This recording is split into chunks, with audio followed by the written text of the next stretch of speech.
Alright, we just now saw a favorite game of most of us in childhood, Snake and Ladder, being played by two persons. Now let us play it using a computer program.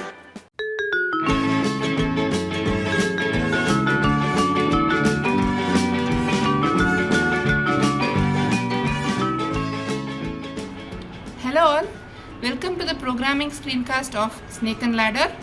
In this programming screencast, I'll take you down your memory lane where you had played one of the favorite games of, I guess, almost most of you in your childhood, namely the Snake and Ladders. Snake and Ladder, the board would generally consist of numbers from 1 to 100 arranged in a 10 cross 10 grid. There would be snakes in some points and ladder in some points.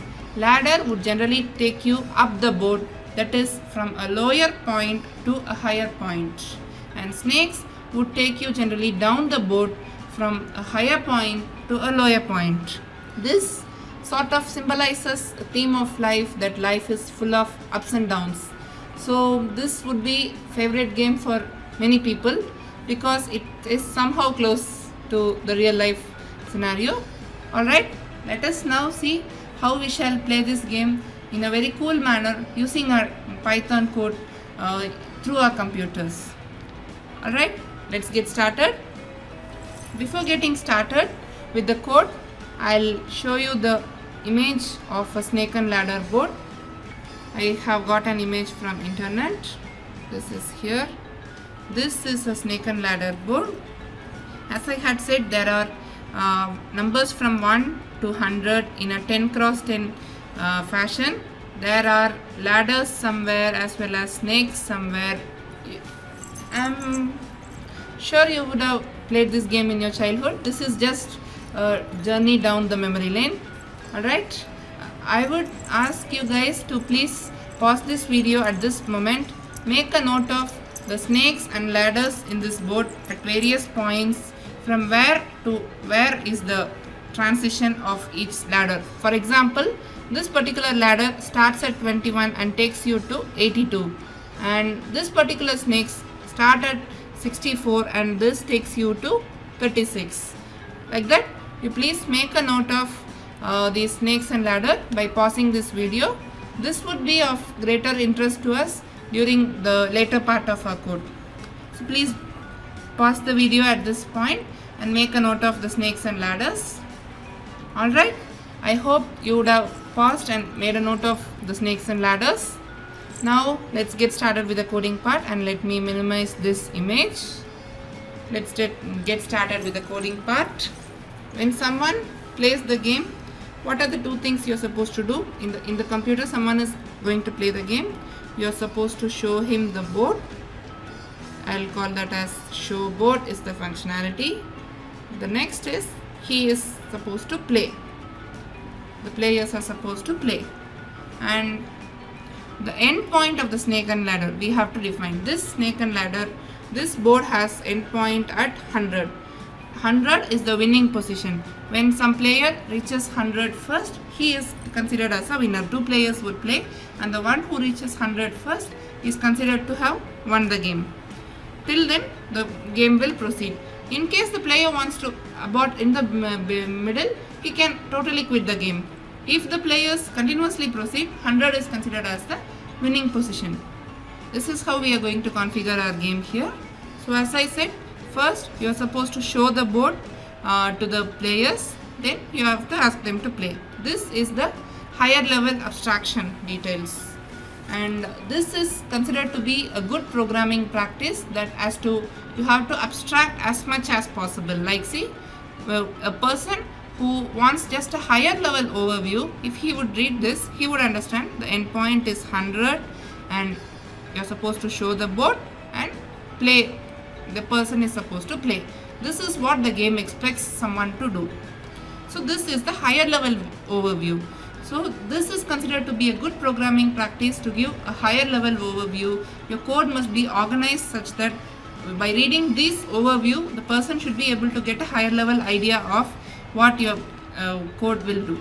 and if they want to delve deep into the code, then you may allow them to delve deep into it. But for a person who just need high level overview, he should not be made to go through the finer details unnecessarily. This is considered to be a good programming practice. For this purpose, we are using different functions, and another use of functions is reusability. If you want to repeatedly do something, and if you want to reuse that, you want to use the same functionality at various places, then functions come to your rescue.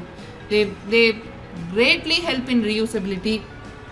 So it is a very good programming practice to use functions as much as possible, and the higher level overview must be easily obtained for anyone. So the naming of functions also, I recommend that you give such that it is easily understandable by someone. It is also, the syntactically it is correct. You can say f1, f2, f3, function f1, f2, f3 and so on, but it doesn't give the overview of what is a function may contain some 20-30 lines of code, or maybe more than that, as well as in how the requirement is. The code may grow longer and longer, that may be there, but to understand what that particular function, say f1, is doing, you have to go through those hundreds of lines of codes and understand. This is not a good programming practice. So to facilitate that, a good practice is to name the function accordingly. Suppose the function is calculating the matrix multiplication, say, just for example, I'm using it. Matrices have got nothing to do with this game now. I'm just giving an example. Suppose the function is performing matrix multiplication. You are supposed to name it as matrix multiply. That is a good convention, so that just by the name, a person who needs a higher level overview can get it without delving deep into the code. So this is a good practice. Please make a note of it and use functions as much as possible, because it simplifies your work greatly. Alright, so now let's get started with it. We have to delve deep into the functions. Show, board and play are the two functionalities, and now I need to say what this show board has to do. So let me close this image now. I don't think it is needed. Let me close this, because in showboard I'm supposed to open the image again. Showboard functionality, this is the functionality. This is an image file, so I have to import the image library from the package PIL import image library. This is how I have now imported the image library. So let me now open the image. img is the object that captures the image. Image dot open. Here you are supposed to give the file path where the image file is present. In my case, it is present in the same directory as that of my code, so I am just giving the file name. In case you have stored your image in a different path, please do specify the complete path so that the image shall be opened. So now, alright, now once the image is open, it has to be shown. So I will say image dot show. This open, show, all these are predefined functions in the image library, and as you would see, as I had said, they have given the names such that you can understand what it does. Image dot show, there will be a lot of transformations involved in showing. From as you know, computers deal everything in terms of binary 0 and 1s. From that to an image that is understandable by humans to transform, there are a lot of steps involved, but all these are abstracted, and what we know is if you say show, it would show the image. So that is enough for us. We need not delve deep into the binary level information. So in this way, your functions must be named. Open, show, all these are self-explanatory. What this particular thing is doing is clearly understandable just by this. So this is the showboard functionality. Currently I am not going to code for play, so let me comment it, but this will also be an important step. So I have written it and commented it, and once showboard works, we'll go with play. we had written the code for show board. Let us see if the board is being shown. Then we'll go with the next functionality, play. I'll save this file and I will run this. See, the image is shown. So this is the image that has been shown. So the board will be shown. So this functionality works fine. No problem with this. Let me close this now.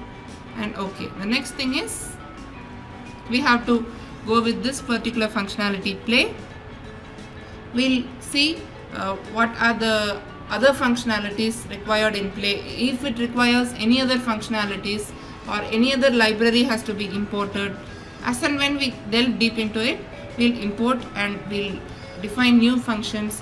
We'll make the code more readable, and if you just give this code probably to your maybe younger sibling, maybe some 10-12 years old sibling who barely understands English, that person just by seeing the names would be able to understand what are the checks that are being performed, how the flow of program is. Everything would be very clear. We'll make it in such a way, we'll modularize this program. This particular process is called modularization. Like you split a single unit of tasks into chunks.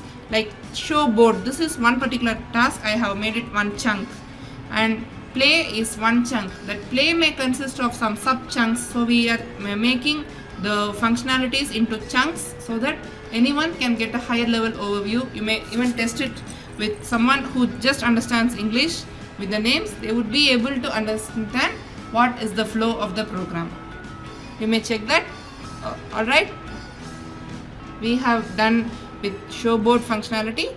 Let us go into play functionality.